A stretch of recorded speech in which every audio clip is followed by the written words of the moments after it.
Ndũmĩrĩri-inĩ ĩrĩa ĩheanĩtwo kũrĩ Senate ĩgiĩ kũhagũrwo kwa mũnini wa President Rigathi Gachagua hamwe na maũndũ marĩa ekuĩte nĩ notithi ya ndereti ĩno ya mwanya ya mũmbunge Ecomas Mwengi Mutuse, ona ũira wĩgiĩ ndereti ĩno wĩkĩrĩtwo flash disk-inĩ.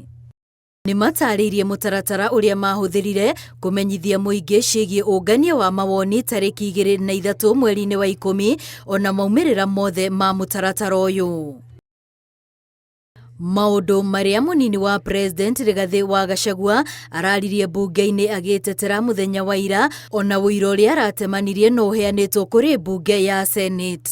Oho no maheanĩte maũndũ marĩa mararĩrĩirio nĩ ambunge megiĩ ndereti ĩno, ona mũtaratara wa ũikia wa kura wa kũregana kana gwĩtĩkanĩria nayo, kũrĩa ambunge 282 arĩo maretĩkanĩirie kũmũhagũra. Ngĩribotera Inooro TV, rĩtwa rĩakwa nĩ Wambui wa Macharia.